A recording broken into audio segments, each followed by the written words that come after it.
क्या वाकई पाकिस्तान में जापानीज़ गाड़ियों की इंपोर्ट बंद कर दी गई है? ये जापानी गाड़ियां जो है ये हमारे लिए समझना ज़रूरी है कि ये इंपोर्टेड गाड़ियां ज़रूर है, लेकिन ये इंपोर्ट नहीं की जाती। ये ओवरसीज पाकिस्तानी बाहर से भिजवाते हैं। लोकल गाड़ी की अगर बात कर ली जाए तो उसमें काफ़ी ऐसी चीज़ें हैं जो कि हमें लोकल गाड़ियों में देखने को नहीं मिलती। इस हवाले से हमें बताइए। तो लोग लोकल गाड़ी को पसंद इस वजह से नहीं करते क्योंकि इसकी क्वालिटी एक तो बहुत कम है। जाते हैं सेफ्टी में हमें। जाए तो आप जर्मन का मुकाबला नहीं कर सकते, जैपनीज का मुकाबला नहीं कर सकते। लोकल में ये है कि जिस तरह से चल रही है उस तरह गाड़ी चल रही है, उसके अंदर सस्पेंशन है वही लोकल सारा कुछ है, क्वालिटी उसकी बहुत ज्यादा लो है। इंपोर्टेड गाड़ी पाकिस्तान में ज़र मुबादला लेकर आ, जितना फायदा इंपोर्टेड गाड़ी के साथ है, जितना ये लोकल माफिया इंपोर्टेड के पीछे पड़ता है, किसी तरह से इसको बंद करवा दिया जाए। गवर्नमेंट मजबूर है कि इंपोर्टेड गाड़ी नहीं बंद कर। हमारे पाकिस्तान में सबसे अच्छी क्वालिटी में रिक्शा तैयार हो रहा है, साजगार, जो एक्सपोर्ट होता है। अस्सलाम वालेकुम नाज़रीन, मैं हूं एहसन ज़फ़र और आप देख रहे हैं पब्लिक पॉडकास्ट। नाज़रीन, आज के पॉडकास्ट में हम बात करेंगे क्या जापानीज़ गाड़ियां पाकिस्तान में अब इंपोर्ट नहीं होंगी, और आप जब गाड़ी खरीदने जाते हैं तो आपके साथ किस तरह फ्रॉड किया जाता है। तमाम तर चीज़ें जानेंगे। हमारे साथ यहाँ पर मौजूद हैं तारिक महबूब, इनसे बात करते हैं और इन्हीं से जानते हैं। अस्सलाम वालेकुम। वालेकुम अस्सलाम। तारिक भाई, क्या हाल है? ठीक है। अल्हम्दुलिल्लाह। अच्छा तारिक साहब, मुझे सबसे पहले तो मैं आपसे जानना चाहूँगा कि क्या वाकई पाकिस्तान में जापानीज़ गाड़ियों की इंपोर्ट बंद कर दी गई है? बिस्मिल्लाहिर्रहमानिर्रहीम। एहसन भाई, हम लोग जब भी गवर्नमेंट हमारी आती है ना, यानी कि ये जितने भी अरसे में गवर्नमेंट चेंज होती है, तो आने वाली जो गवर्नमेंट है हम्म, उसकी तवज्जो हमेशा इंपोर्ट की तरफ जाती है, क्योंकि ठीक पाकिस्तान है। में हमारे पास डॉलर की कमी है। हम्म, अब वो डॉलर की कमी क्यों है? क्योंकि हमारे पास एक्सपोर्ट नहीं है। तो वो जब एक्सपोर्ट हमारा मुल्क हम्म, करता नहीं है, कोई चीज़ बाहर भेजेगा तो डॉलर आएगा, डॉलर आएगा तो उससे पेट्रोल लेगा और बाकी की चीज़ें लेगा। तो सबसे पहले ठीक है। तवज्जो जाती है इंपोर्ट के ऊपर। ठीक है। वो कोशिश करते हैं कि इंपोर्ट बंद की जाए। अब ये जापानी गाड़ियाँ जो हैं ये हमारे लिए समझना ज़रूरी है कि ये इंपोर्टेड गाड़ियाँ ज़रूर है, लेकिन ये इंपोर्ट नहीं की जाती। हम्म, ये ओवरसीज़ पाकिस्तानी बाहर से भिजवाता है। ये ठीक है। बिल्कुल ऐसा नहीं है। अगर आप यानी कि इसको कहें कि ये कमर्शियल इंपोर्ट करें या आप और मैं मिलके हम गाड़ी को इंपोर्ट कर सकते हैं, ऐसा बिल्कुल नहीं है। ये पहली दफ़ा अब जाके इन्होंने कमर्शियल इंपोर्ट थोड़ी-सी जो है ना वो पॉलिसी में चेंजिंग की और उसको मुतारिफ करवाया। ठीक लेकिन है। बेसिकली ये पिछले कई सालों से पाकिस्तान में 40 साल से जिस तरह से गाड़ियाँ आ रही हैं, हम्म, ये ओवरसीज़ पाकिस्तानी बाहर से भिजवाता है मुख्तलिफ स्कीम के ज़रिए। ठीक यानी है। कि बाहर रहने वाले लोगों को ये फैसिलिटी दी जाती है। जिस तरह अगर आप बाहर रह रहे हैं, आप आते साथ अपनी इलेक्ट्रॉनिक आइटम ला सकते हैं। आप ठीक है। अपनी ट्रैवलिंग के दौरान वहाँ से कोई भी इलेक्ट्रॉनिक की चीज़ लाना अच्छा, चाहते हैं, मैं तो आपसे जानना बगैर चाहूँ, कस्टम आपने भी स्कीम की बात की तो इसमें कौन कौन सी स्कीमें आ जाती हैं? पर्सनल बैगेज भी पर्सनल आता है? बैगेज है, इसमें गिफ्ट स्कीम है, ट्रांसफ़र ऑफ ठीक है। रेज़िडेंसी है, इसमें 3 तरह की स्कीमें हैं। ठीक है। पर्सनल बैगेज जो स्कीम है, उसके लिए ओवरसीज़ पाकिस्तानी का जो स्टे है बाहर के मुल्क में, वो 750 दिन का होना चाहिए अच्छा। और जो उसका हम्म, लास्ट जो टूर है, वो 6 माह का होना चाहिए। ठीक है। यानी कि वो 6 माह जो है वो पिछले 6 माह के अंदर बाहर रहकर आया हो, तो वो हम्म, पर्सनल बैगेज में ला सकता है कि आते हुए अपने लिए पर्सनल बैगेज के तौर पे कोई चीज़ लेकर आ रहा है। ठीक है। बेसिकली ओवरसीज़ को ये सहूलत दी जाती है कि वहाँ से कोई भी चीज़ कस्टम के बगैर लाना चाहता है या अपने लिए कोई यूज़ चीज़ लाना चाहता है, तो वो उसका कस्टम पे करे और ले आए। तो ये हम्म, उस बैगेज स्कीम के अंदर आ रही थी। उसके बाद ये ठीक है। गिफ्ट स्कीम थी कि अगर आप बाहर ओवरसीज़ हैं और आप हम्म, अपने जो फर्स्ट रिलेशन में किसी को गिफ्ट करना चाहते हैं, अपने वालिदैन को, बहन-भाइयों को, तो आप बेगम को, बच्चों को देना चाहते हैं, तो आप वो दे सकते हैं, वो गिफ्ट स्कीम है। ठीक है। उसके लिए भी जो है वो आपकी जो पाबंदी थी वो 6 माह की थी। हम्म, फिर उसके बाद था ट्रांसफ़र ऑफ रेज़िडेंसी, यानी कि अगर आपकी जो रिहाइश है अगर आप वो तब्दील कर रहे हैं, तो आप उस दौरान ये उस स्कीम में था कि अगर आप किसी जगह हम्म, पर रह रहे हैं, तो आप अपनी रेज़िडेंसी चूँकि ट्रांसफ़र हो रही है, जी। तो आप उस बेस के ऊपर गाड़ी जो है हम्म, वो भिजवा सकते हैं। ठीक वो है। उसके लिए 2 साल की कैद थी कि आप कम से कम जो है वो उस कंट्री में 2 साल से रह रहे हो, तो फिर आपका वो टीआर के ऊपर चलता था। ठीक है। पहले ये स्कीम थी पहले ये स्कीम थी आपकी 750 दिन की, अब उसको 850 दिन का कर दिया गया कि कम हम्म, से कम ओवरसीज़ वो कहलाएगा जो 850 दिनों से बाहर काम कर रहा हो। जी, यानी कि सही। जिसका जो टोटल टेन्योर है जॉब का वो हम्म, 850 दिन का होना चाहिए। ठीक है। तो वो जो है बंदा इंपोर्ट कर सकेगा गाड़ी। उसके सही। बाद जो इसका दूसरा जो था इसके अंदर जो टेन्योर था, वो ये था कि वो हर 2 साल में 1 गाड़ी भिजवा सकता है ओवरसीज़। सही। अब उसको उन्होंने बढ़ा के 3 साल कर दिया है। अच्छा। अब बात ये है कि ओवरसीज़ जो गाड़ी भिजवा रहा था, उससे मुल्क को क्या नुकसान हो रहा था? हमारे लिए ये हम्म, जानना ज़रूरी है ना कि हम जी। लोग लोकल गाड़ी को इम्पोर्टेड के साथ कंपेयर करते हैं, एक मुख्तलिफ जो है वो समझ लें कि हमारे सेक्शंस बने हुए हैं। अच्छा तारिक भाई, मैं आपसे जानना चाहूँगा कि पाकिस्तान में जो जापानीज़ गाड़ियों को इंपोर्ट किया जाता था उनको आवाम बड़ा पसंद करती थी, जबकि लोकल गाड़ी की अगर बात कर ली जाए तो उसमें काफ़ी सी ऐसी चीज़ें हैं जो कि हमें लोकल गाड़ियों में देखने को नहीं मिलती। तो इस हवाले से हमें बताइएगा। देखिए, लोकल इंडस्ट्री की अगर हम बात करें तो लोग हम्म, लोकल गाड़ी को पसंद इस वजह से नहीं करते क्योंकि इसकी क्वालिटी एक तो बहुत कम थी, ठीक है। और दूसरा उसकी जो मईशत पे क्योंकि अवाम का तो ये इंटेंशन नहीं है, अवाम का तो मकसद ये होता है कि हमें कंफर्ट लेवल मिलना चाहिए। हम्म, तो कंफर्ट लेवल में जैपनीज गाड़ी का तो मुकाबला पूरी दुनिया में नहीं किया जा सकता। जी। फीचर्स में जाएँ और ठीक है। फंक्शंस में जाएँ तो आप सेफ्टी फीचर्स जर्मन बड़े में देखने जाते को हैं, मिल जाते हैं सेफ्टी में हमें। जाएँ तो आप हम्म, जर्मन का मुकाबला नहीं कर सकते, उसके बाद जैपनीज़ का मुकाबला नहीं कर सकते। लोकल में ये है कि जिस तरह से चल रही है, उस तरह गाड़ी चल रही है, वही उसके अंदर सस्पेंशन है, वही लोकल सारा कुछ है, क्वालिटी उसकी बहुत ज़्यादा लो है। ठीक है। लोग इसके अंदर अपनी सेफ्टी नहीं फ़ील करते, एयर बैग्स नहीं थे इसके अंदर, ये तो अब जाके जो है वो अदालत ने जो है वो पाबंद किया है कि जी हर गाड़ी के अंदर हम्म, सेफ्टी फीचर्स जो है वो होने चाहिए। तो जी। वो अब जाके आने वाले वक़्तों में उसकी तब्दीली आ रही है। उसके बाद चाइना की जो मॉडल यहाँ पर लॉन्च हुए हैं, उन्होंने इतनी कम प्राइस के अंदर फीचर्स मुतारिफ़ करवाए हैं कि लोकल जितने यहाँ पर माफ़िया बैठा हुआ था इतने सालों से, वो इस चीज़ के लिए पाबंद हो गए हैं, वो इस जो है ना वो हम्म, मुश्किल में फँस गए हैं कि उनको अब ये फीचर्स गाड़ियों में देने पड़ रहे हैं। ठीक है। तो आप अगर लोकल गाड़ी की बात करें, लोकल कंपनी की बात करें जो पाकिस्तान में है, हम लोग देखिए सबसे पहले तो हमें हमारा जो एक बहैसियत कौम, बहैसियत पाकिस्तानी हमारे दिल में आता है कि यार हमारी अपनी गाड़ी होनी चाहिए ना, एक हम्म, हमारा अपना ब्रांड होना चाहिए। हम अपनी जी। गाड़ी हो, हम वो पाकिस्तान में उसकी मैन्युफैक्चरिंग करें और हम हम्म, उसको एक्सपोर्ट करें और हमारे ठीक मुल्क है। में ज़र मुबादला आना चाहिए। हम्म, अब हमारा अपना ब्रांड पाकिस्तान में कोई नहीं है।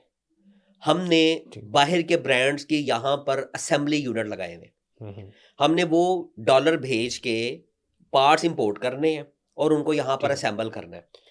आज से अगर हम 18-20 साल पहले भी चले जाएँ, यानी कि मुझे तकरीबन फील्ड में 20 साल हो गए। उस वक़्त जब हम जाते थे ना मोंटगोमरी रोड पे, हम्म, तो जो पुराने जो कोरोला थी 2002-3 में जो नई गोल लाइटों वाली आई थी, तो जी। उस गाड़ी का ना यहाँ पर बम्पर जो कंपनी देती थी वो 1200 का था। तो मोंटगोमरी रोड पे मेरे 1-2 दोस्त थे, उनके साथ मेरा बड़ा अच्छा हम्म, आना-जाना था पार्ट्स की वजह से, तो वो मुझे कहते थे कि यार ये बम्पर हमसे 600 का ले लिया करो। हमने अपनी डाई लगाई है, हम ये खुद बना रहे हैं, हमें 500 अच्छा। का पड़ता है।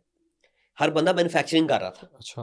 लोग इस तरफ ट्रेंड थे ना कि ठीक है। लोगों को पता था कि हम्म, यार हम ये बनाएँगे, हम इसको बेचेंगे, हम ये चलाएँगे। कल्टस का बिल्कुल सही। बम्पर जो है वो 250-300 का मिल जाता था, मेहरान का भी बम्पर इतने का था।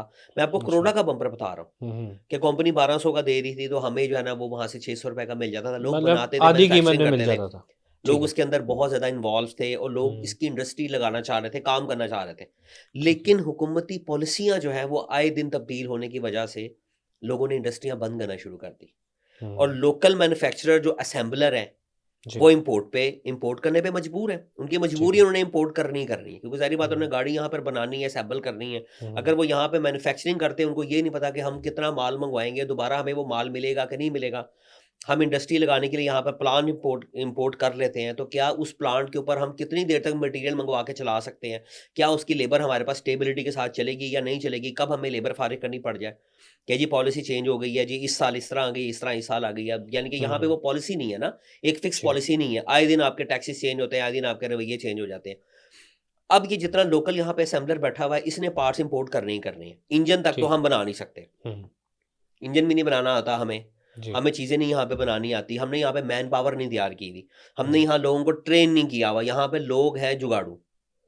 यहाँ पे हर बंदे को ठीक है। काम ना करने की आदत है हमारे ना। हम्म, हम लोग ये कहते हैं कि जी पाकिस्तानी कौम जो है वो बड़ी कामयाब है। भई आप इनसे काम लोगे तो क्या कामयाबी के साथ काम करेगी ना। अब सही। लोकल जो आपका असेंबलर है वो यहाँ पे गाड़ी के पार्ट्स मँगवाता है और ठीक है। वो उसको यहाँ पे गाड़ी को फ़रोख्त करता है। यानी सही कि है। वो पहले डॉलर बाहर भेजता है, हम्म, उससे पार्ट्स इंपोर्ट करता है और उसके ठीक है। बाद असेंबली के लिए जो उसने यहाँ पर लेबर रखी हुई है, उसके ज़रिए गाड़ी की असेंबलिंग होती है और फिर वो उनको यहाँ पर सेल करते हैं। हम्म, इसकी निस्बत अगर हम देखें इंपोर्टेड गाड़ी जो है, इंपोर्टेड गाड़ी पाकिस्तान में ज़र मुबादला लेकर आती है।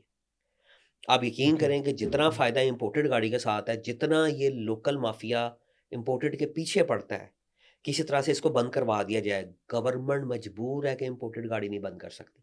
ये हम्म, चाह कर भी नहीं इंपोर्टेड गाड़ी बंद कर सकते। क्यों? क्योंकि इम्पोर्टेड गाड़ी जितना ज़र मुबादला, जितना डॉलर लेकर आती है, उतना कोई भी पाकिस्तान के अंदर कोई ऐसा इदारा नहीं है, कोई ऐसा जो है वो प्लेटफ़ॉर्म नहीं है, कोई ऐसी एक्सपोर्ट नहीं है आपकी जो इतना डॉलर ले आए। यानी कि अच्छा। 1-1 अरब डॉलर की आपको भीख माँगनी पड़ती है। अब मैं आपको ठीक है। पक्की यानी कि मैं आपको वो पेटेंट जो है वो इसकी कैलकुलेशन दूँगा कि अच्छा। 2024 से 25 के दरमियान हम्म। पाकिस्तान में 45 से 47 हज़ार गाड़ियाँ ओवरसीज़ ने भेजी हैं। अच्छा। और उन गाड़ियों की एक तो वो गाड़ियाँ आई हैं, ठीक है। जो कि एसेट था जो ओवरसीज़ ने बाहर जोड़ा हुआ था। हम्म। उसके बाद उसकी ड्यूटी की मद में 0.63 बिलियन डॉलर आया है। अच्छा। 177 बिलियन रुपए पाकिस्तान में डॉलर की मद में आए हैं। तो अगर इतना रेवेन्यू गाड़ियां जनरेट करके दे रही हैं, तो मेरा ख्याल है कि ये जो लोकल इंडस्ट्री है जिसने डॉलर बाहर भेज के पार्ट इंपोर्ट करना है, इसको बंद कर देना चाहिए। तो या इनको पाबंद करना चाहिए कि भाई अगर आप बाहर से रॉ मटेरियल मंगवाते हैं, यहाँ पे इनको मैन्युफैक्चरिंग करते हैं, तो इसको एक्सपोर्ट करके हमें ज़र मुबादला कमा के देना, हमें आप डॉलर कमा के दें। सही। देखिए ना, जिस तरह फ्री जोन यूनिट्स होते हैं दुनिया में, लेकिन दुबई में आपको फ्री क्या जोन यूनिट लगता है है। हमारी गाड़ियों की क्वालिटी इतनी अच्छी है सर कि वो एक्सपोर्ट की मैं बताता हूँ ना, अभी तक देखिए हमारे पाकिस्तान में सबसे अच्छी क्वालिटी में रिक्शा तैयार हो रहा है साजगार का, जो अच्छा। एक्सपोर्ट होता है। ठीक है। गाड़ियाँ जो है वो जिस वक़्त हम लोग शोर मचाते हैं मीडिया पे जाके कि यार इनको थोड़ी सी शर्म दिलाओ, ये गाड़ियाँ यहाँ पे जो मैन्युफैक्चर करके हमें पेली जा रहे हैं, हमें ज़बरदस्ती बेची जा रहे हैं, इन गाड़ियों को एक्सपोर्ट करें, तो वो हर 5 साल बाद आपको 10, 20, 30 यूनिट जो है वो बाहर भेज के तो दिखा देते हैं, जो कि वहाँ जाके उनके बाहर म्यूज़ियम में पड़ी अच्छा, रहती मैं हैं। इधर एक रोड्स पे नहीं चलती वो गाड़ियाँ। हाँ, मैं एक चीज़ आपसे जानना चाहूँगा यहाँ पे कि अगर हम एक 35 से 30 लाख के बजट के अंदर जापानीज़ गाड़ी देखें और जो लोकल पाकिस्तान में गाड़ी बनी है उसको अगर कंपैरिजन किया जाए, कौन कौन से ऐसे फीचर्स हैं जो कि हमें पाकिस्तानी गाड़ी में देखने को नहीं मिलते? देखें, मैं अगर आपको 35 से 30 लाख रुपए की गाड़ी जापानी बताता हूँ ना, तो उसमें से आप ये समझ लें कि आपने तकरीबन 130% तो आपने ड्यूटी पे की हुई है। ठीक है। ठीक है? यानी कि एक गाड़ी की जो कीमत है ना, उसके ऊपर आपने 130% छोटी गाड़ी पे ड्यूटी पे करनी होती है। वैसे 60% है, लेकिन ऊपर के ठीक है। टैक्सेस और ये एफईडी शेड्यूल ये वो, खैर एफईडी तो नहीं उसके ऊपर लगती, लेकिन इनकम टैक्स और सेल टैक्स ये चीज़ें डाल के छोटी गाड़ी जो है वो 130% पे जाके पड़ जाती है आपको। ठीक है। अब वो 35 लाख वाली गाड़ी की बेसिकली जो कीमत बनती है, गवर्नमेंट जो उसमें ड्यूटी और टैक्सेस और रेवेन्यू सारा आता है, वो निकालें तो गाड़ी की कीमत जो है वो 30 लाख वाली गाड़ी जो है वो बेसिकली 12 लाख रुपए की गाड़ी। 12 लाख रुपए की। ऑब्वियसली उसमें 130% तो 30%। आपकी ड्यूटी ऐड होगी ना। ठीक है उसमें से देखिए ना, आधी से ज़्यादा तो आपकी ड्यूटी ऐड हो चुकी हुई है। जी। तो अगर वो 12 लाख रुपए वाली गाड़ी है, तो वो 12 लाख वाली गाड़ी को अब आपने कंपेयर करना है पाकिस्तानी 30 लाख वाली गाड़ी के साथ। तो ठीक फिर आप मुझे बताएं कि वो गाड़ी की क्वालिटी में क्या फ़र्क है। आप तो कभी कंपेयर कर ही नहीं सकते ना। आपके पास यहाँ पे यानी कि कम से कम 30 लाख में आपको क्या मिलता है? एक ही गाड़ी मिलती है, और तो कोई भी नहीं है। और वही आपकी यूनिवर्सल गाड़ी बनेगी आने वाले दिनों में, जिस तरह पहले बॉस थी उस तरह वो बॉस थी। गाड़ी आपकी बनेगी। वही सही। ऊबर क्रीम पे चल रही है, वही हर जगह पे चल रही है, और हमारी भी भेड़ चाल है, हम भी नए ब्रांड को इस्तेमाल नहीं करना बिल्ड चाहते। क्वालिटी बड़ी हल्की है उसकी, और फीचर्स की सर भी वो अगर बात क्वालिटी कर ली हल्की जाए। है, लेकिन चूंकि उसका पार्ट सस्ता है। हम्म। अब वो उनकी यहाँ पर जो है, अब आपको मैं एक मजे की बात बताता हूँ। पाकिस्तान में सबसे ज्यादा असेंबल की जाने वाली गाड़ी जो है वो सुजुकी की गाड़ियाँ हैं, जो कि इस साल की जो उनकी जो आई है ना कैलकुलेशन, वो 80,000 गाड़ी सुजुकी ने मैन्युफैक्चर की है, अच्छा। असेंबल की है। उसका भी सामान बाहर से आता है ना, मलेशिया से मलेशिया मिक्स, इधर उधर, बिल्कुल। थाईलैंड और इधर से मिक्स करके आता है, कुछ पाकिस्तान में बनता है। जिसको ये लोग क्लेम करते हैं कि हम लोग 40 या 50-60% हम पाकिस्तान में उसके पार्ट्स को बना रहे हैं, लेकिन वो भी किस तरह से बना रहे हैं कि अपनी सब कंपनियां बनाई हुई हैं। अच्छा। शॉक बनाना है तो शॉक की कोली जो है वो एक कंपनी इंपोर्ट कर रही है, अंदर वाला रॉड एक और इंपोर्ट कर रहा है, वो इंपोर्ट अलग कर रहा है। नीचे अच्छा। बैठी हुई कंपनी जो है वो कह रही है जी हम इसको मैन्युफैक्चर कर रहे हैं। बेसिकली हो सारा कुछ इंपोर्ट ही रहा है, कोई चाइना से आ रहा है, कोई मलेशिया से आ रहा है, इस तरह से ही आ रहा है। होंडा ठीक का है। सामान है, कोई थाईलैंड से आना है, ठीक है कोई यानी कि इस तरह मुख्तलिफ कंट्रीज से आना होता है। टोयोटा का जी। जो सामान है वो जापान से भी आ रहा है, इंडोनेशिया से भी आ रहा है, ताइवान से भी, इस तरह ये मिक्स होकर माल आ रहा होता है। तो उसके सही। बाद ये लोग इसको यहाँ पर असेंबल कर रहे होते हैं, और ये कहते हैं हम इसकी मैन्युफैक्चरिंग भी कर रहे हैं। बेसिकली ये रॉ मटेरियल भी बाहर से मंगवा के यहाँ पे असेंबल कर रहे हैं, अपनी सब कंपनियां बना के ना। ठीक है। अब हमारा अलमिया ये है कौम का कि हम लोग चूंकि जो हमारे जितने भी पार्ट्स वाले हैं वो सारे बैठे हुए चैम्बर के अंदर। अच्छा। अब उनके साथ आप पंगा नहीं ले सकते, क्योंकि जारी बात है कि चैम्बर के अंदर जो लोग बैठे हुए हैं वही पार्ट्स कंपनियों के मालिक हैं, उन्हीं का अच्छा। काम चल रहा है। अब वो कैसे अपनी लोकल को जो है वो डाउन जाने दें, वो कैसे उसकी खामियां निकाल निकाल के बताएं कि यार हम मुल्क को ये नुकसान पहुंचा रहे हैं। जो मुल्क को नुकसान ये लोकल गाड़ियां पहुंचा रही हैं वो तो कोई पहुंचा ही नहीं सकता। हमें तो फायदा इंपोर्टेड के अंदर है ना कि हमें वो गाड़ी भी आ रही है, क्वालिटी भी आ रही है। तारिक भाई किस तरह, आप किस तरह कह सकते सर हैं जी कि देखिए मेरी हमें बात उसके सुनो, अंदर एक तो फायदा? गवर्नमेंट ने बड़ा अच्छा इसके अंदर कर दिया कि अब गाड़ी जापान से इंस्पेक्ट होके आएगी, अब एक्सीडेंटल गाड़ी आएगी नहीं। पहले ये नॉर्मली खत्म मंगवा कर ली दिया। जाती थी, पहले इंस्पेक्शन सारी शीट नहीं पहले होती थी छोटी साथ में। गाड़ियां एक्सीडेंटल आती थी, बड़ी गाड़ियां ओरिजिनल कंडीशन में आती थी, ऑक्शन शीट वाली आती थी, इंस्पेक्ट होके आती थी। ठीक है। अब उन्होंने एक नई रिस्ट्रिक्शन लगा दी, उन्होंने कहा पाकिस्तान में अगर कोई गाड़ी आनी है तो एक्सीडेंटल नहीं आनी। वो भी इन्होंने शोर मचाया और इनकी मेहरबानी थी, अच्छा। क्योंकि लोग शोर मचा रहे थे कि यार तुम लोगों की गाड़ियां सब स्टैंडर्ड हैं, तुम लोगों की गाड़ियों में एयर बैग नहीं है, तो भाई खुदा के लिए अपनी क्वालिटी को बेहतर करो ताकि लोग सही। इंपोर्टेड ना लें। तो इन्होंने सही। कहा कि जी ये भी एक्सीडेंटल आती है, उन्होंने कहा जी रौला ही खत्म करते हैं, लो जी आप लोग जापान से इंस्पेक्टर आके गाड़ी मंगवाएंगे या दुनिया में जहां से भी आएगी इंस्पेक्ट होके आएगी। तो कोई बड़ी बात नहीं है, जापान से कितने की इंस्पेक्शन है, 20-30 हज़ार यानी की इंस्पेक्शन हो जाती है। जो इम्पोर्ट होके गाड़ियां आती थी, अब क्या उसके रेट में फर्क पड़ेगा इस वजह से? क्योंकि पहले क्या एक्सीडेंटल भी आ कोई जाती थी फर्क गाड़ियां। नहीं है जी, एक हफ्ता एक्स्ट्रा लगेगा उसकी इंस्पेक्शन का हम्म। और 20 से 30 हज़ार यानी के एक्स्ट्रा चार्जेस है। वहां ठीक पे जैविक कंपनी है, उसको इन्होंने एक क्राइटेरिया दे दिया है, जो हमारी ये जो इंडस्ट्री है ना, EDBI, कौन सी है, EBD इंडस्ट्री जो है, मेरे पास इसका शायद नाम लिखा हुआ होगा, उन्होंने जो इसका क्राइटेरिया दिया है ना, हाँ EDB ने, ठीक है। EDB ने पाकिस्तान इंजीनियरिंग डेवलपमेंट बोर्ड ने जो क्राइटेरिया दिया पाकिस्तान में इंपोर्ट करने के लिए गाड़ी का, वो मैं आपको बताता हूँ कि वो उसकी कंप्लाइंस बेसिकली जो ये उस इंस्पेक्शन जो है वो होगी WP29 के ठीक है। इक्विवेलेंट स्टैंडर्ड के ऊपर होगी।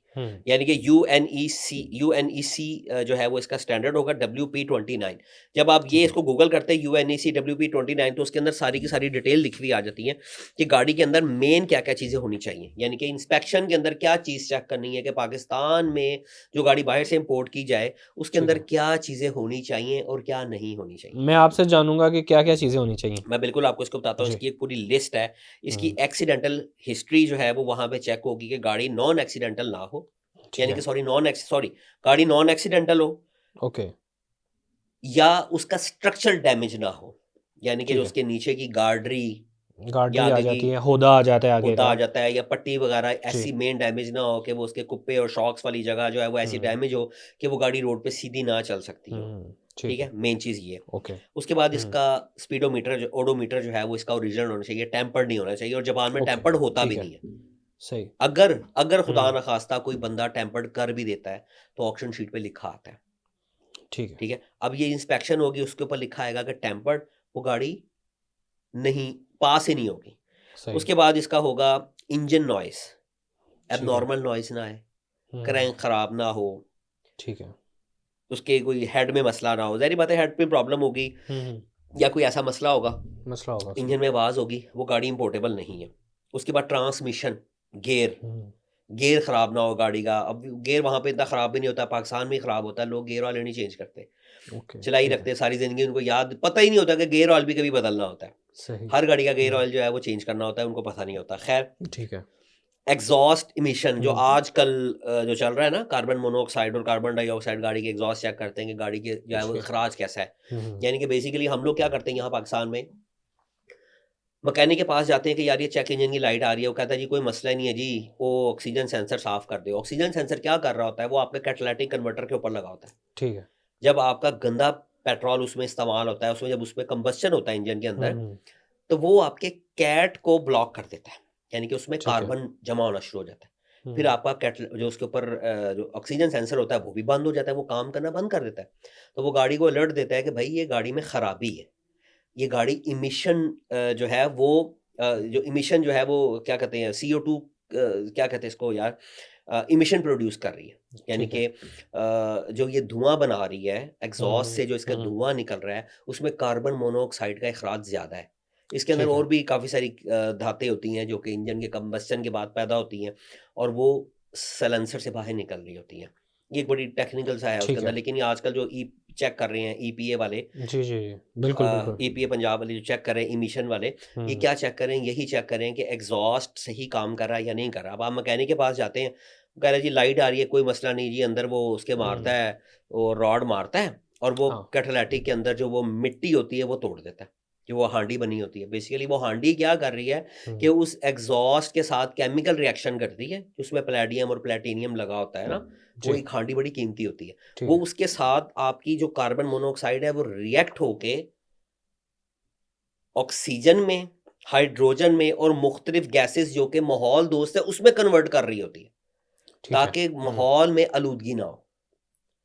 तो ये इमिशन वाला जो कॉन्सेप्ट है कि पाकिस्तान में ये स्मोग है और गाड़ियों की वजह से, धुएं के अखराज की वजह से, वो यही वजह है कि हमें पता ही नहीं है कि हम मकैनिक के पास जाते हैं और मकैनिक हमें कहता है यार मसला ही नहीं है, ताड़ी गड्डी की स्पीड भी बढ़ जाएगी तो मैं यदि अंदरों मिट्टी तोड़ दियागा थोड़ा तो कोई कर मसला नहीं। लेंगे, और सबसे सही है। मजे की मैं आपको बात बताऊं, वो जो उसके अंदर हम्म, जो वो मकैनिक तोड़ता है ना कैटालिटिक कन्वर्टर के अंदर, जो वो मिट्टी तोड़ता है जिसको वो कहता है वो हांडी तोड़ा है, वो निकाल के अपने पास रखता है और उसको अलग से बेचता है। वो धात है जो प्लेटिनियम और प्लेडियम, अच्छा, जो जो कि लोगों को दुनिया पता भर ही में नहीं, बिकती है। लोगों को पता ही नहीं इसका। जी भाईजान, वो 3,000 से लेके 30,000 रुपए तक की वो बिकती है, जो पुरानी उसमें से धात निकलती है अच्छा। साइलेंसर में से। और वो आपसे हम्म, तोड़ने का भी 2-4 हज़ार रुपया चार्ज कर लेता है कि जी मैं ताड़ी लाइट ही बुझा देना, तो मैं भी कर देना। हम्म, तो वो क्या बुझाएगा उसमें से लाइट, वो उसको जो है ना वो डायरेक्ट कर देता है, उसके साथ रिले लगा, उसके साथ वो क्या कहते हैं ट्रांसिस्टर लगा के, और ठीक है। उसके बाद जो है ना आपका कैटालिटिक कन्वर्टर जो है वो उसमें होता ही नहीं है गाड़ी में। और गाड़ी जो हम्म, धुआं निकाल रही है, जो उसमें से इमिशन आ रहा है, वो माहौल को नुकसान पहुंचा रहा होता है। सही। आपने ठीक देखा है। होगा कि आज से 2-3 साल पहले मरी हम्म, में जो वाकया हुआ था, हाँ उमरी में। लोगों की क्यों डेथ हुई थी? हम्म, बर्फबारी हुई, जी और बर्फ जो थी वो साइलेंसर के आगे आ गई थी। सही। साइलेंसर जो था जिसमें से एग्जॉस्ट था वो बंद हो गया था। ठीक है। तो जो गाड़ियां थी हमारी पाकिस्तानी गाड़ियां, हम्म, जिनके अंदर कैटालिटिक कन्वर्टर नहीं था, हम्म, आप तमाम वीडियोस निकाल के चेक कर लें, उन्हीं तमाम गाड़ियों के अंदर लोगों की अच्छा। अमवात हुई थी, क्योंकि उसमें कैट नहीं था। हम्म, और वो गाड़ी का जो खराश था धुएं का, वो था ही कार्बन मोनोऑक्साइड का। तो वो अच्छा अच्छा साइलेंसर अच्छा ने अच्छा, कार्बन सही। मोनोऑक्साइड का रास्ता बंद कर दिया, और वो हाँ कार्बन मोनोऑक्साइड का अखराज जो है वो साइलेंसर के थ्रू दरमियान से होता रहा, इंजन में से होके गाड़ी के अंदर आता गया। और सही। वो एक खामोश मौत थी जो लोगों को ख़त्म करती गई। ज्यादातर जो मैकेनिक निकाल देते हैं। ज़्यादातर अब वो मैकेनिक निकाल देते हैं, उसमें गाड़ियाँ जो खड़ी हुई थी उसमें सारी हमारी लोकल ब्रांड की हाँ। गाड़ियाँ ही थी। वो आपको अंदाज़ा हो जाएगा, कभी आप उसकी वीडियो निकाल के चेक करें। अच्छा अच्छा, उसके बाद नॉइज़ लेवल है। Noise level obviously with in standard limit है। आप गाड़ियों को जी एग्जॉस्ट लगा देते हैं, वो भी इसी नुकसान देता है वो भी। ठीक उसके है। बाद एयर बैग जो है installed as per manufacture specification, किसी गाड़ी में 2 एयर बैग हैं, किसी में 4 हैं, किसी में 6 हम्म, हैं। उसमें एयर बैग कंप्लीट होने चाहिए, इंटीरियर क्लीन होना चाहिए, नो स्टेन और डैमेज होना चाहिए, ठीक है। एक्सटीरियर के ऊपर कोई मेजर डेंट ना हो, हम्म, रस्ट ना लगी हो, और उसकी जो है क्या नाम लेते हैं, विंडशील्ड जो है वो क्रैक ना हो, जो सामने अच्छा जो है सही। उसकी स्क्रीन जो है वो क्रैक ना हो। ये बहुत ज़्यादा स्ट्रिक्टनेस है। हालाँकि इतनी ज़्यादा पाबंदी होनी नहीं चाहिए। छोटी-मोटी गाड़ी पे डेंट अगर हो भी तो मेरा ख़्याल है कोई इतनी बड़ी बात नहीं है। रस्ट भी हो, देखिए अगर आप किसी दूसरे दूर-दराज़ इलाके से उठा रहे हैं गाड़ी, ठीक है। जैसे हम कराची की गाड़ी देख लें तो हम्म, कराची की गाड़ी में रस्ट लगा ही होता है, ऑब्वियसली गाड़ी वहाँ की हम्म, चली हुई होती है, हम्म, समुद्री इलाके की। तो जी जापान में भी ऐसा होता है, जो बहुत ज़्यादा वहाँ के दूर-दराज़ इलाके, वहाँ की गाड़ियों को अक्सर रस्ट लगा होता है नीचे वाली साइड के ऊपर, जो बर्फ़बारी में चलती हैं गाड़ियाँ। ठीक है। तो इसके ऊपर भी पाबंदी है जी, वो भी नहीं आ सकेगी। उसके बाद लाइट इंडिकेटर और सेफ्टी इक्विपमेंट जो है वो फंक्शनल होने चाहिए, यानी कि इंडिकेटर सारे सारे इशारे चलते हो, ठीक है। लाइटों के बल्ब पूरे हो, जिस तरह हमारे यहाँ पे नहीं होते। और मैन्युफैक्चरिंग ईयर और मंथ वेरीफाइड होना चाहिए। ऑब्वियसली जो पाकिस्तान के क्राइटेरिया के लिए चाहिए वो चाहिए। ओवरऑल वर्दीनेस, रोड वर्दीनेस जो है वो पास है, यानी कि सही। रोड पे चलने के काबिल गाड़ी होनी चाहिए। तो ठीक ये है। काफ़ी स्ट्रिक्ट जो है वो पाकिस्तान के लिए उन्होंने लॉ बनाया है कि हमें पाकिस्तान में फिर इंपोर्टेड गाड़ी चाहिए तो इस तरह की चाहिए। ठीक है। इससे बड़ी अच्छी गाड़ी का बात आपको है। लगता नहीं कि जापानीज गाड़ी का रेट ज्यादा हो जाएगा, देखिए जो साफ सुथरा काम करने या वाले, इम्पोर्टेड की जो गाड़ी इंपोर्ट कर रहा है, जो उसकी प्रॉफिट है वो कम हो जाएगा?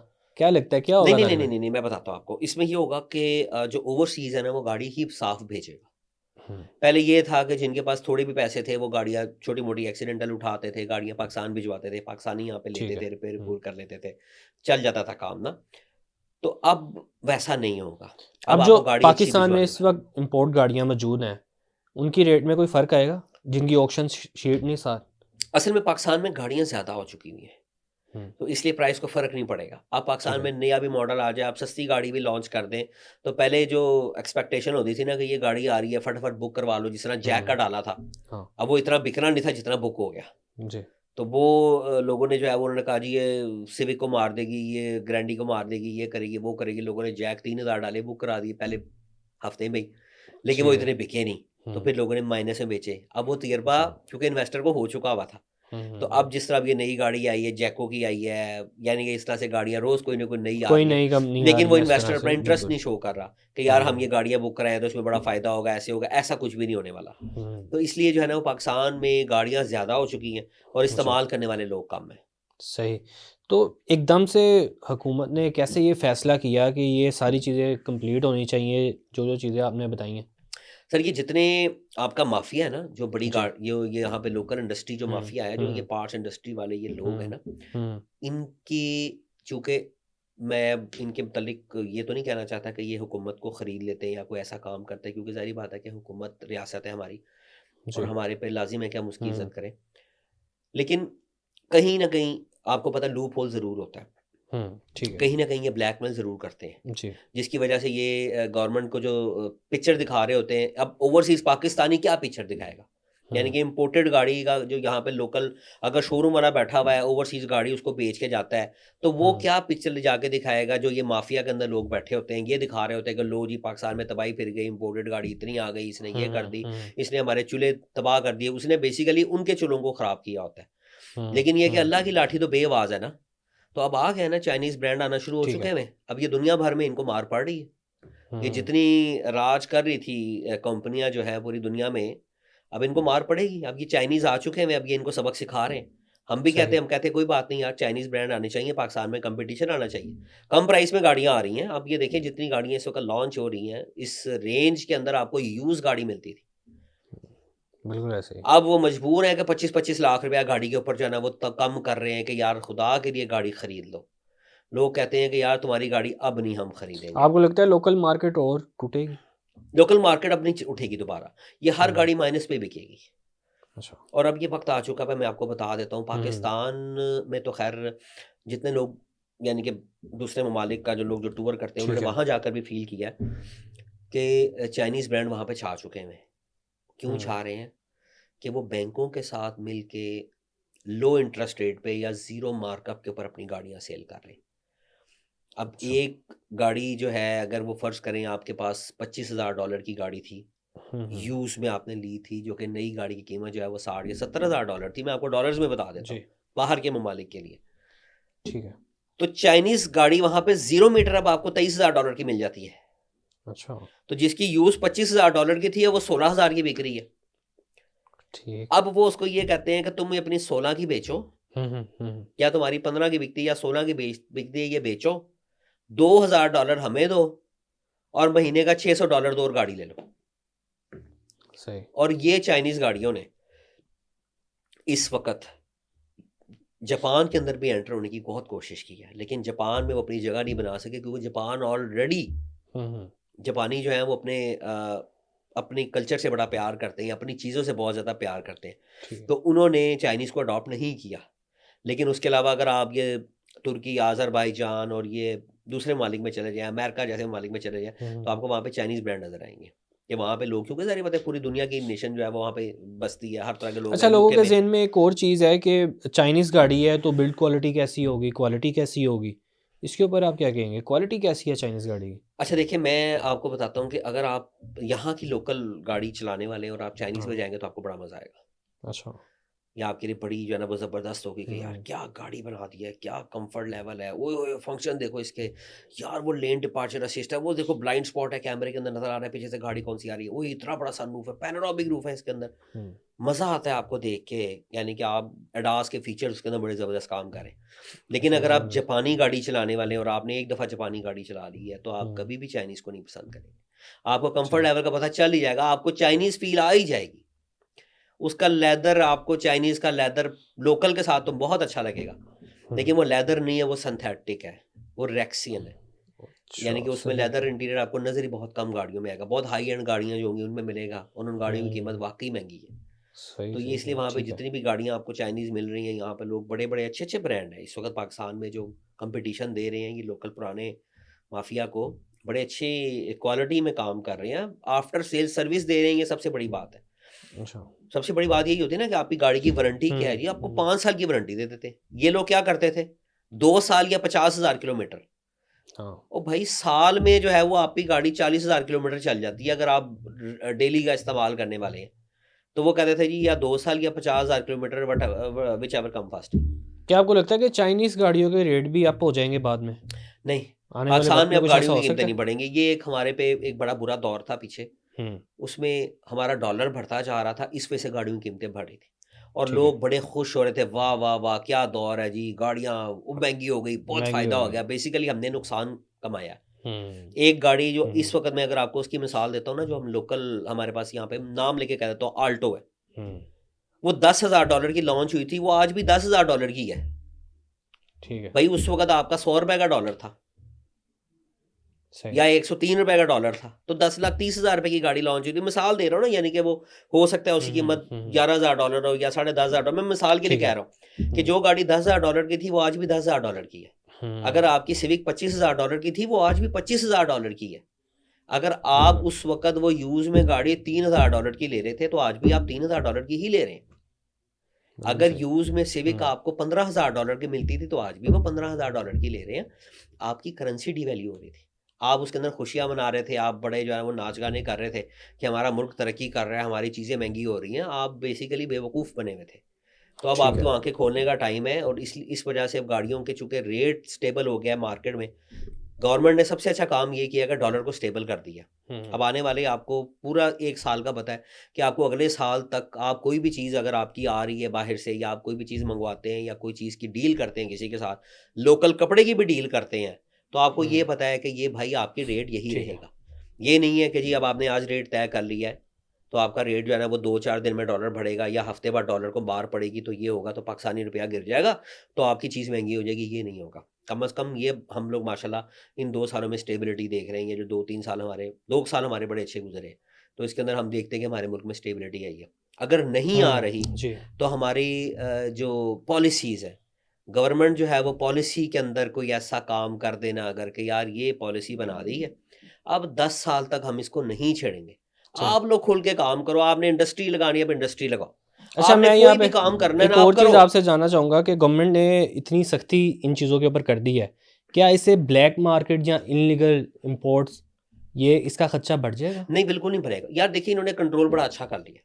अच्छा, इस वक़्त माशाल्लाह जो लोग काम कर रहे हैं, जो इदारे हुँ, काम कर रहे हैं ना, उन्होंने इन चीज़ों को आहिस्ता-आहिस्ता करके ना सँभालना शुरू कर दिया है। इदारों ठीक की है, इज़्ज़त बहाल कर दी है, पुलिस की एक रिस्पेक्ट बना दी है, उनको उनका काम करने के लिए उनको पावर जो है वो इख्तियारात दिए हैं कि यार आप अपना काम करें, आपको कोई इंटरफेरेंस नहीं आप ही करेगा। आप देखें इस वक़्त लाहौर में हुँ, पुलिस कितना अच्छा काम कर रही है। इसी ठीक, तरह हर इदारे को ये लोग ताकतवर बना रहे हैं। रियासत को ये लोग ताकतवर बना रहे हैं ताकि रियासत अपनी क़ुव्वत के साथ काम करे और अवाम के ऊपर अवाम जो है वो किसी ऐसी नेगेटिव माइंड की तरफ ना जाए। देखें इशारों के ऊपर उन्होंने आपके कितने। नज़दीक जो ये चीज़ें जो इंस्ट्रक्शंस लगाई गई हैं, ये क्या बेहतर है? मतलब आवाम जो पैसे दे रही है, उसको वही चीज़ मिलेगी? क्योंकि पहले नहीं पता लगता था कि गाड़ी एक्सीडेंटल है या गाड़ी आप जेन्युइन देखिए खरीद रहे ये हैं। और चीज़ के हाथ में था ना, देखिए इम्पोर्टेड हाँ। गाड़ी की तो आप बात ही ना नहीं, करें। अब पाकिस्तान में भी हम आते थे तो नहीं पता लगता था कि गाड़ी यहाँ से एक्सीडेंट हुई हुई है। जब बंदा बाद में वो किसी भी कंपनी से या कह लें इंस्पेक्शन करवाता है, उसको पता लगता है कि यार यहाँ से ये पीस पेंट था या यहाँ से अच्छा देखिए एक्सीडेंट थी गाड़ी। पेंट होना कोई बुराई नहीं है। आप हुँ, गाड़ी अगर देखिए रोड पे चलती है, छोटी-मोटी लग जाती है, पेंट हो जाता है, कोई उसमें ऐब नहीं होता।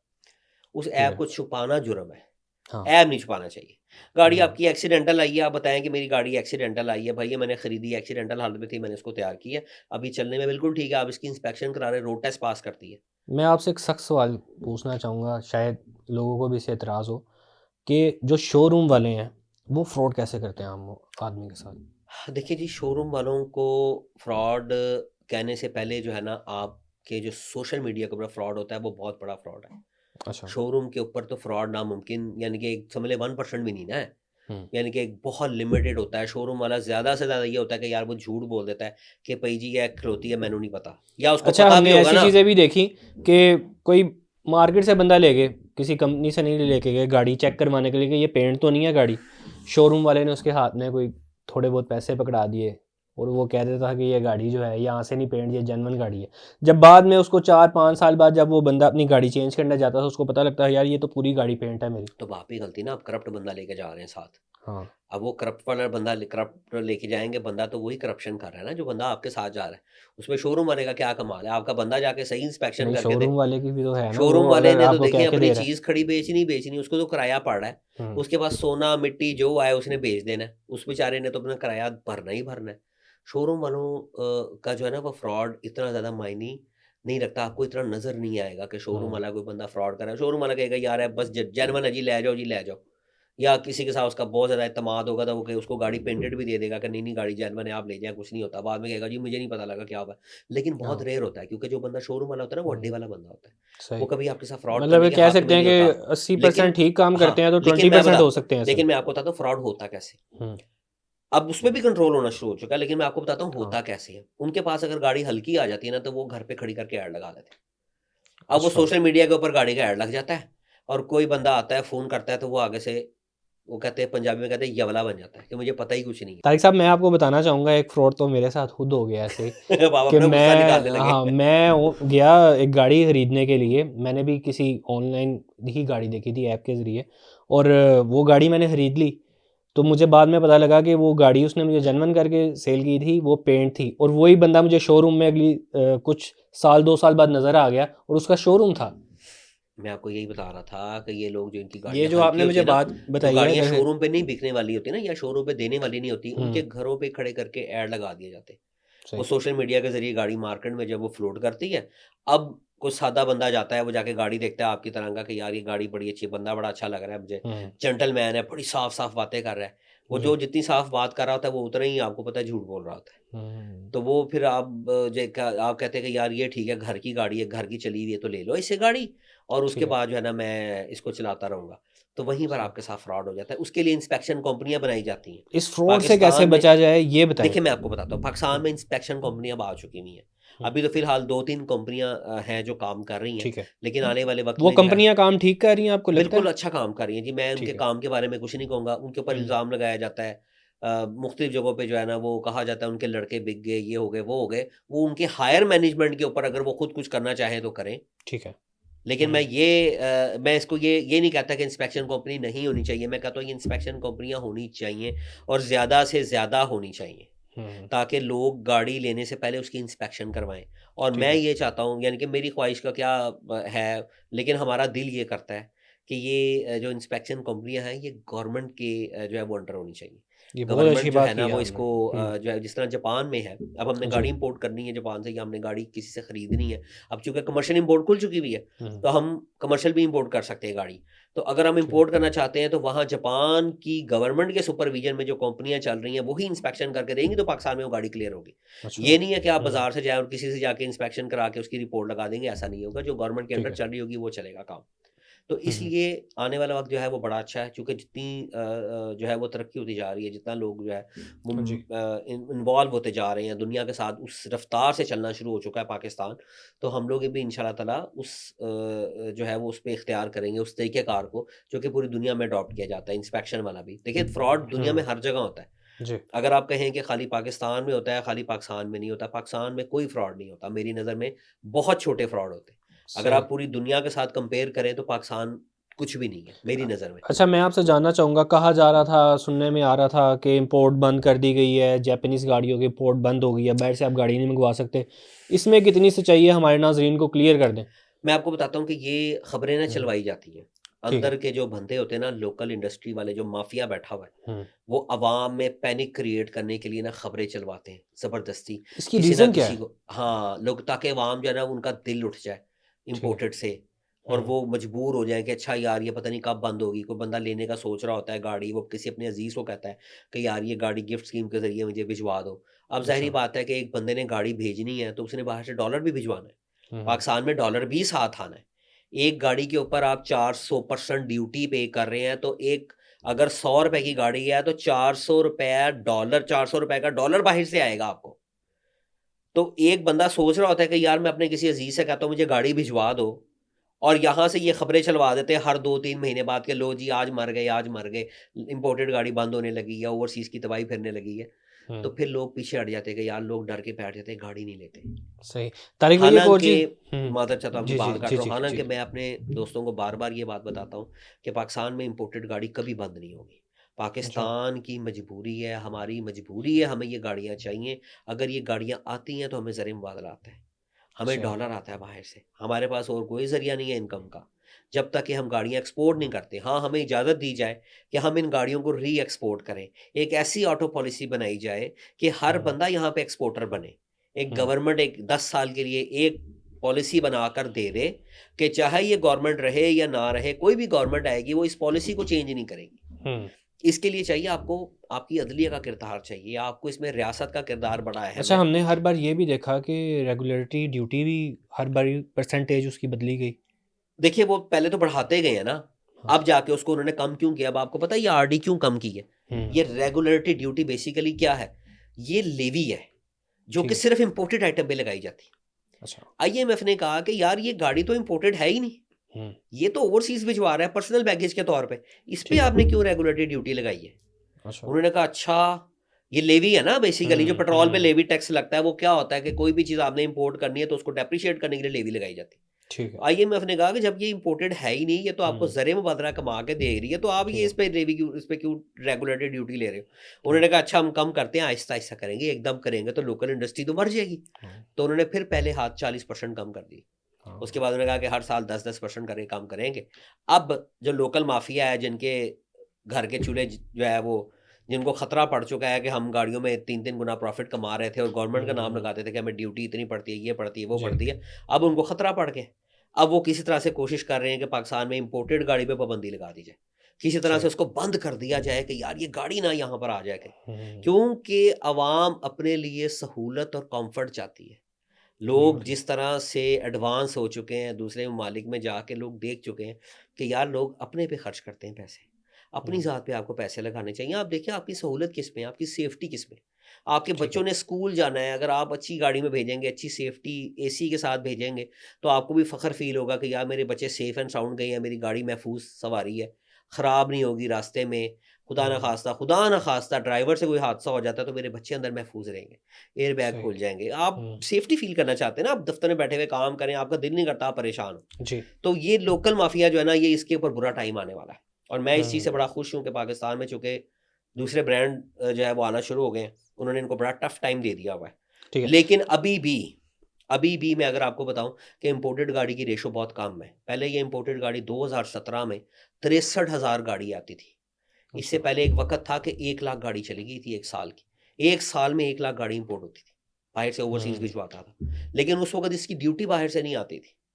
फिर उन्होंने पॉलिसी SRO 52 आया 2019 में, एक किसी समझदार ने पॉलिसी दी, उसने कहा भाई बाहर से गाड़ी आती है तो पैसे तो यहीं से देने पड़ते हैं ड्यूटी के, भाई ड्यूटी के पैसे बाहर से भेजो। बड़ी अच्छी बात है, हमें भी पसंद है। हमने कहा ठीक है भाई, अब जो गाड़ी आएगी उसकी ड्यूटी के पैसे भी बाहर से आएंगे। सही। अच्छा, मैं यहाँ पे एक और आपसे चीज़ जानना चाहूँगा कि एक आम मैं उसकी ना एक क्वांटिटी आपसे शेयर कर देता हूँ। जी जी जी बताएं। कि पाकिस्तान में अब यानी कि जो जितनी गाड़ियाँ इंपोर्ट की जा रही थी, अब उसकी क्वांटिटी बहुत कम हो चुकी है। यानी कि इस साल जो गाड़ी आई है पिछले 2024 से 25 के दरमियान, वो सिर्फ 45,000 या 47,000 गाड़ियाँ आई हैं। लेकिन उन गाड़ियों ने जो डॉलर आपको ला के दिया है ना, वो डॉलर आपका 0.63 बिलियन डॉलर है।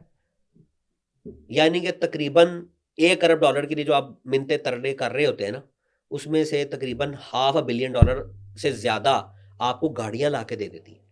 कोई इंडस्ट्री नहीं आपको इतना डॉलर ला के दे रही। 170 बिलियन रुपए की ड्यूटी जमा हुई है गाड़ियों की मद में।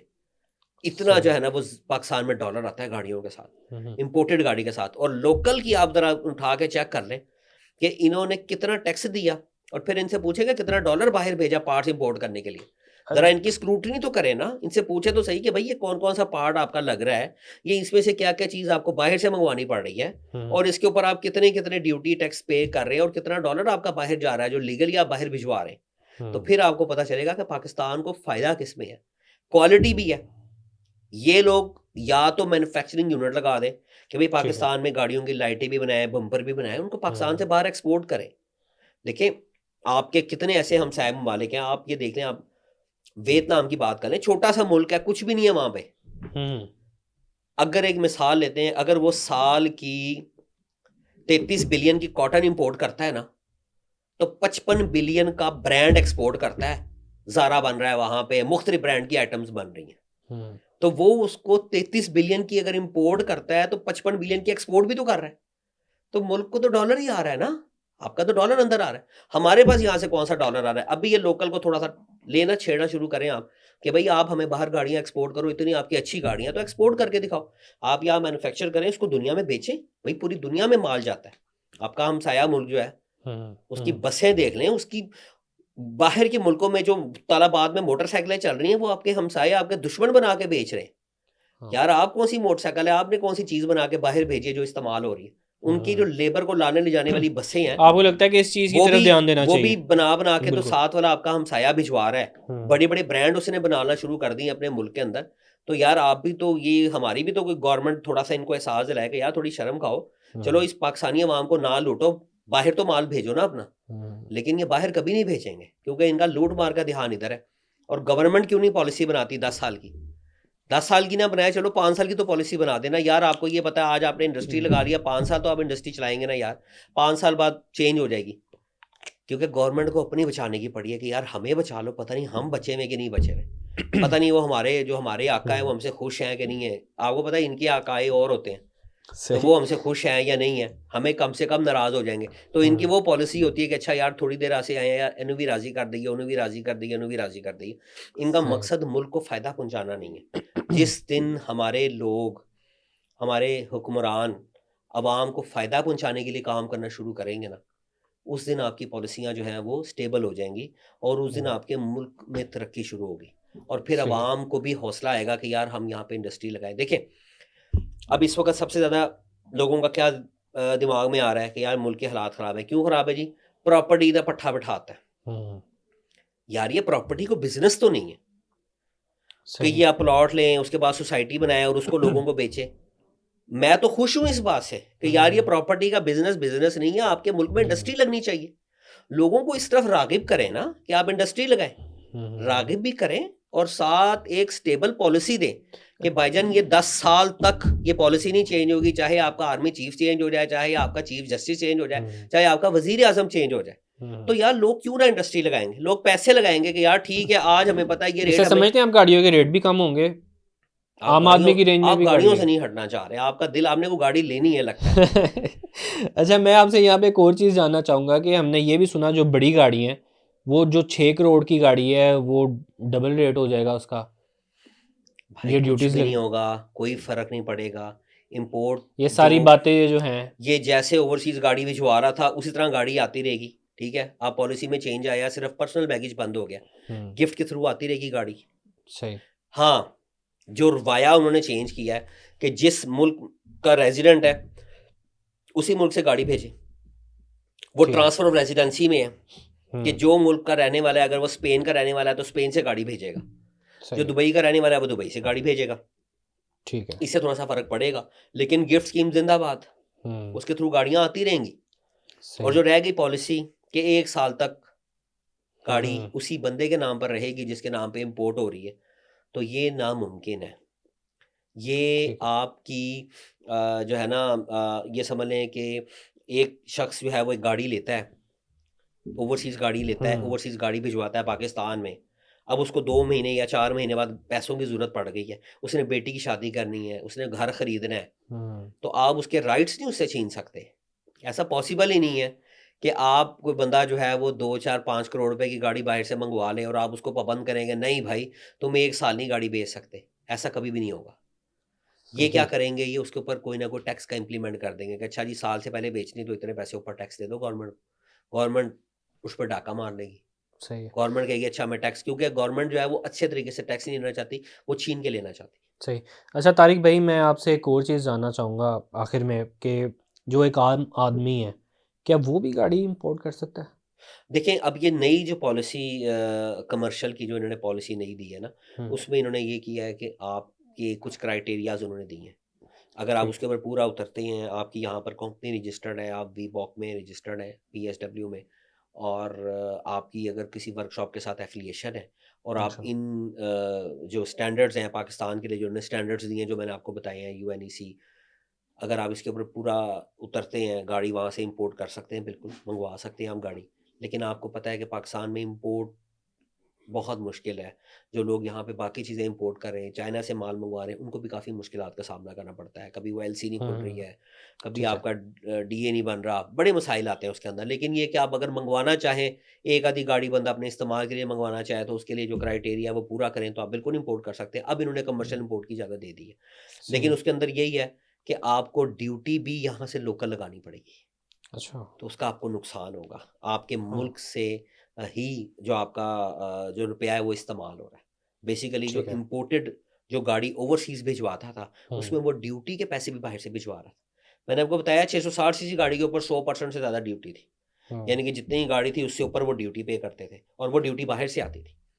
तो बड़ी गाड़ी सही। के ऊपर तो 400% से ज़्यादा ड्यूटी है, तो उसके ऊपर भी आपको फ़ायदा था। अब ठीक है। पाकिस्तान में चलता है उल्टा सिस्टम। यानी कि जो आपकी हाइब्रिड है, उसके ऊपर इन्होंने टैक्सेस बढ़ा दिए। पहले तो उसमें जो हाइब्रिड, डिस्काउंट था 50% का, हाँ उसके ऊपर कस्टम नहीं ड्यूटी लेते का, थे हाइब्रिड के ऊपर। 2500 सीसी तक की गाड़ी के ऊपर डिस्काउंट था। जी। उन्होंने कहा नहीं यार, ये हाइब्रिड पे से ना, ये लोग हाइब्रिड गाड़ियां बाहर की मंगवाना शुरू हो गए हैं। तो बाहर ओवरसीज बैठा हुआ था, उसने कहा कि भाई पाकिस्तान में ज़रूरत है पेट्रोल बचाने की, पेट्रोल इतना महंगा कर दिया हुआ है, तो ठीक जनाब है। इसको बचाया जाए, तो हाइब्रिड गाड़ी भेजी जाए। इन्होंने कहा कि ना ना ना ना ना, हाइब्रिड नहीं मंगवानी, हाइब्रिड के ऊपर बंद कर दिया जाए। हाइब्रिड के ऊपर जो कस्टम का जो डिस्काउंट था 50%, वही छीन जी। लिया आवाम से। हाँ। अब आप ये देखें ना कि हमें पेट्रोल इंपोर्ट करना पड़ता है इन गाड़ियों का पेट्रोल पूरा करने के लिए, डॉलर दे के पेट्रोल लेना पड़ता है। तो अगर हमारी हाइब्रिड और इलेक्ट्रिक की पॉलिसी इतनी अच्छी बन जाए, तो हमें क्या ज़रूरत है कि हम पेट्रोल गाड़ी जो है वो यहाँ पर मंगवाएं या हम पेट्रोल गाड़ी चलाएं।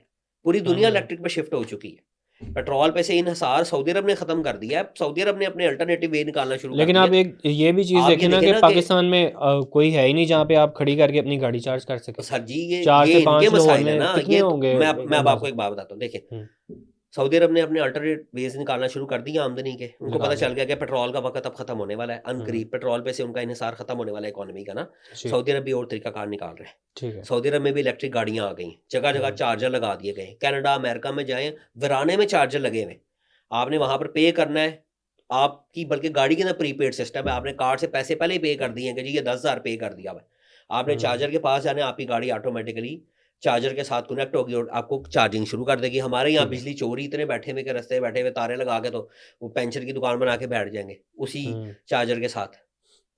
फिर हमारे पाकिस्तान में चार्जर क्यों नहीं लग रहा, ये भी मैं आपको बता देता हूँ। हाँ। बेशतर दफ़ा सहूलियत दी गई है। गवर्नमेंट ने कहा कि जी कितने का यूनिट पड़ता है कमर्शियल आपको, जी 70 रुपए का यूनिट है, 60 रुपए का यूनिट है। जी। उन्होंने कहा जी इनको सब्सिडी दें, 39 का यूनिट दे दें ठीक है। 1 गो में। फिर उन्होंने कहा कि यार ये चार्जर की मद में पैसे लेंगे, यूनिट लेंगे और उससे पूरा पेट्रोल पंप चलाएंगे। कौम है ना, यानी कि उनको पता है अपनी हाँ। कौम का कि इन्होंने बाज नहीं आना। इन्होंने कौन सा ईमानदारी के साथ उस यूनिट को चार्जर के ऊपर इस्तेमाल करना है, उसके ठीक है। ऊपर इन्होंने अपना पूरा पेट्रोल पंप शिफ्ट कर देना है। वो भी पॉलिसी नाकाम हुई। अच्छा। अब पंजाब गवर्नमेंट ने पाबंद किया कि जी हम जितना भी स्क्वाड चल रहा है, उबर क्रीम वगैरह जो भी कंपनियां, यानी कि जैसे ये इन ड्राइव वगैरह चल रही है, उनको कहा है कि जी आपने 10-10 गाड़ियां जो है वो इलेक्ट्रिक भी बीच में डालनी है, ठीक है। ताकि इमिशन कम हो। क्योंकि सबसे ज़्यादा गाड़ियां जो है वो टैक्सी के तौर पे चल रही हैं रोड के ऊपर, तो उन गाड़ियों से इमिशन भी बहुत ज़्यादा प्रोड्यूस होती है। तो गवर्नमेंट ऑफ पंजाब ने उनको पाबंद कर दिया। अब जो माफिया बैठा हुआ है, जिन्होंने इलेक्ट्रिक पर नहीं शिफ्ट होना, वो चार्जर ही नहीं लगने दे रहे। अच्छा। तो जब तक चार्जर लगेगा नहीं, तब तक आप कैसे उसको अडॉप्ट करेंगे? आपके हर पेट्रोल स्टेशन पे चार्जर लगाओ, तो आपका पाकिस्तान 1 साल के अंदर इलेक्ट्रिक गाड़ी पे शिफ्ट होता है। आपका पेट्रोल पे से इन्हिसार ख़त्म होता है। सोलर के ज़रिए लोग बिजली बना के अपने घरों में गाड़ियाँ चार्ज करेंगे। आप ये देखें कि आपको डॉलर की ज़रूरत ख़त्म हो जाएगी, आपको डॉलर ही नहीं चाहिए होगा बाहर भेजने के लिए। इससे ज़्यादा और क्या जो है ना वो हमारे लिए फ़ायदेमंद बात है कि यार आप पेट्रोल और डीजल जो है इससे आपकी जान छूट जाएगी। बड़ी बसें इन्होंने इलेक्ट्रिक पे कर दी हैं। कितना अच्छा सिस्टम पंजाब गवर्नमेंट ने किया है कि जितनी आपका मैस, ये जो आपका ट्रांजिट सिस्टम है, ये सारे का सारा इन्होंने उसके ऊपर कर दिया, इलेक्ट्रिक के ऊपर शिफ्ट करना शुरू कर दिया। ये मेट्रो बसें वगैरह जो है, तो वहाँ पे एक ही जगह जाके चार्ज होती है और सारा दिन वो चलती रहती है। कितना है जी, 27 किलोमीटर का एक टूर है, तो वो कितनी चलती है गाड़ी? 300 किलोमीटर चलती है, तो वो 10 फेरे लगा लेती है, यानी कि 5 दफ़ा जाना आना कर लेती। उतने में वो चार्ज होती है, उतने में दूसरी गाड़ी आ जाती। तो कितना अच्छा उन्होंने सिस्टम बना दिया हुआ है पाकिस्तान के लिए। अच्छा, मैं आपसे एक और चीज़ जानना चाहूँगा कि एक आम आदमी भी एक छोटा सा अपना चार्जिंग पॉइंट भी लगा सकता है? सर आप अपने घर में अपनी गाड़ी को चार्ज करने के लिए नहीं, बिल्कुल लगा कमर्शियल सकते हो। अगर आपने बाहर गाड़ी वगैरह चार्ज करनी है तो अच्छा कोई मैं आपको बता देता हूँ, देखिए गाड़ी एसी चार्जर जो है ना, जी गाड़ी का जो होता है, एक होता है एसी चार्जर, एक होता है डीसी डीसी चार्जर। चार्जर जो कमर्शियल है वो डीसी चार्जर है। हाँ वो होता है 100 किलोवाट से 150 किलोवाट का, उसके लिए आपको पूरा ट्रांसफार्मर लगाना पड़ता है। अच्छा आपके घर में जो मीटर लगा हुआ है ना, वो 5 किलोवाट का होता है या ज़्यादा से ज़्यादा ठीक 10 है किलोवाट का होता है। आजकल सोलर आप लगवाते हैं 10 किलोवाट का, तो आप अपना 3 फेज़ मीटर जो है वो 10 किलोवाट पे या 11 किलोवाट पे आप शिफ्ट कर लेते हैं। तो आपको जो करंट जो आपको अलॉट हुआ होता है जी ट्रांसफार्मर से, वो 10 किलोवाट होता है। हम्म, तो 10 किलोवाट के अंदर अगर आप चार्जर लगाना चाहते हैं अपने घर में गाड़ी को चार्ज करने के लिए, तो वो 6-7 किलोवाट का चार्जर होता है, ठीक है फास्ट चार्जर घर में लगाने के लिए। लेकिन चार्जिंग यूनिट अगर आपने लगाना है, तो कम से कम 60 किलोवाट का चार्जर होता है। उसके लिए भी आपको कम से कम 80 किलोवाट का ट्रांसफार्मर अपने घर के आगे लगाना पड़ेगा। अच्छा उसके रिवार्डा आपके इलाके में लोड को एक्सटेंड करेगा ना, सही ठीक है ना? जिस ठीक तरह है पेट्रोल स्टेशन के ऊपर हर पेट्रोल स्टेशन का एक अपना ट्रांसफार्मर लगा होता है, हम्म 150 किलोवाट का, 200 किलोवाट का। तो ठीक है उसके ऊपर जो है वो पेट्रोल स्टेशन चल रहा है, उसकी मशीनरी चल रही है, सीएनजी पंप थे जब वो चलते थे तो वो लगाना पड़ता था आपको, बड़ा ट्रांसफार्मर, उसके साथ इंडस्ट्रियल मीटर लगता था। तो अगर आपने चार्जिंग यूनिट लगाना है तो आपको उसके लिए पहले एक ट्रांसफार्मर इंस्टॉल करना पड़ता है, ठीक अच्छा ताकि आपको मैं इलेक्ट्रिक कार की बात कर रहे हैं हम और इसमें ये भी आपसे जानना चाहूँगा इलेक्ट्रिक गाड़ी अगर आपके पास हो आप मेंटेनेंस से किस तरह बच सकते हैं इलेक्ट्रिक गाड़ी में मेंटेनेंस होती क्या, एक बैटरी और मोटर है, मोटर है यही मैं और आपसे है जानना क्या चाह रहा उसके हूँ अंदर। ब्रेक ब्रेक शू भी नहीं आपने वो ब्रेक डिस्क शू जो है ब्रेक मैं बताता हूँ आपको ना, डिस्क ब्रेक उसके कम इस्तेमाल होते हैं, क्योंकि जब आप उसकी रेस छोड़ते हैं तो रीजनरेटिंग सिस्टम के थ्रू जो है गाड़ी की बैटरी चार्ज होना शुरू हो जाती है। उसमें डेनमो लगा होता है, जिस तरह साइकिलों में डेनमो नहीं आता था छोटे होते हुए, बिल्कुल साइकिल के पीछे वो अंदर करते थे, वो डेनमो चलता था तो फ्रंट की लाइट चल पड़ती थी। बिल्कुल ऐसे तो उस तरह वो रीजनरेटिंग सिस्टम होता है, ब्रेकिंग सिस्टम अब आ चुका हुआ है। ठीक है तो वो गाड़ी की जैसे ही आप रेस छोड़ते हैं तो गाड़ी रीजनरेटिंग सिस्टम के थ्रू जो है, इनर्शिया के थ्रू जो है वो बैटरी को चार्ज कर देती है। तो उसका इतना देखें यार क्या खर्चा है उसका, डिस्क पैड भी डल जाए तो क्या खर्चा है यार, 8,000 रुपए के डिस्क पैड डलने हैं हाँ कुछ 40-50,000 आप चला ऑयल के। से बच गए गाड़ी के अगर आपने अपने देखिए घर में ये सोलर लगवाया हुआ है तो उसने फ्री ये चार्ज होना बचना काम नहीं है, हम्म बात मेंटेनेंस से बच गए आप, हाँ मेंटेनेंस कि से बचे जनाब आज इसका फलानी चीज़ खराब हो गई, आज फलानी होगी, कुछ भी नहीं है। इलेक्ट्रिक गाड़ी के अंदर आपकी मोटर है, उसका वो डीसी टू डीसी कन्वर्टर है, और आपका वो एसी का कंप्रेसर लगा हुआ है, और पीछे वो बैटरी लगी हुई है। क्या बिल्कुल फॉल्ट सही आएगा जी, बैटरी हम्म खराब हो गई, अच्छा जी कोई बात, बैटरी ठीक हो जाती, सही बैटरी रिपेयर हो जाती है। हम्म एक्वा प्रियस के सेल नहीं रिप्लेस होते, सेल रिप्लेस हो उसके जाता सेल रिप्लेस हो जाते हैं। सही मोटर में खराबी आ गई है, घर की मोटर खराब होती है, फेंकते तो नहीं है, बीएलडीसी मोटर है खोल के रिपेयर करते हैं। जी कौन सा मुश्किल काम है, वाइंडिंग खराब हो जाएगी, ज्यादा से हम्म ज्यादा क्या होगा, कूलेंट लीक होगा, मोटर के अंदर पानी जाएगा, वाइंडिंग खराब हो जाएगी, तो यार वो वाइंडिंग बिल्कुल करवा देंगे। कौन सही सा काम नहीं होता, ये तो बिल्कुल सही बहुत ज्यादा आसान है। लेकिन अब जो इतना बड़ा माफिया बैठा हुआ है, हम्म जो अपनी गाड़ियां बेच रहे हैं, मुसलसल गाड़ियां मंगवा के, जो पार्ट्स इंपोर्ट करके यहाँ पे असेंबल कर करके आपको ज़बरदस्ती बेच रहे हैं, इलेक्ट्रिक आएगी तो वो कैसे उससे बच सकेंगे। वो आखिरी जाती थी, वो कहते हैं ना जांदी बाहर लूट रहे हैं। अब वो कहते हैं सही कि बस अभी इलेक्ट्रिक का दौर पूरी दुनिया में आ चुका है, पाकिस्तान में भी आने वाला है। हम्म तो वो कहते हैं कि जाते आते जो लूट सकते हो वो लूट लो, लेकिन वो अवाम सही नहीं ले रही। अब अवाम चली गई है चाइनीज़ ब्रांड के ऊपर। तो हम्म या लोग जो क्वालिटी कॉन्शियस हैं वो इंपोर्टेड गाड़ी को नहीं छोड़ते, वो सही जापानीज़ पे या जर्मन गाड़ी पे रहते हैं। वो कहते हैं कि नहीं भाई हमने ये चाइनीज़ पे नहीं जाना, कि ये रिलायबल नहीं है। हालांकि चाइनीज़ गाड़ियाँ बहुत रिलायबल है, मेरी नज़र में जितने पैसों में वो गाड़ी मिल रही है वो आपके पैसों के मुताबिक आपको मिल रही है। मतलब सिर्फ आपके पैसे पूरे कर जाती है वो हमारे दिमाग में एक चीज़ आ गई है कि यार ये दोबारा बिकेगी नहीं। वही वाली बात हाँ हो गई कि आईफोन है और ओप्पो है। हाँ तो ओके जो ओप्पो है सही वो उसने या रीवो या रीनो या जो भी ब्रांड है, मैं किसी ब्रांड का नाम खराब करने के सेंस में नहीं बात कर रहा, मैं एक सिर्फ आपको कंपैरिजन उसका बता रहा हूँ। ये ना हो कि हमारे लिए कोई इशू बन जाए कल को, हम भी वो इस्तेमाल कर रहे हैं ओप्पो सही को।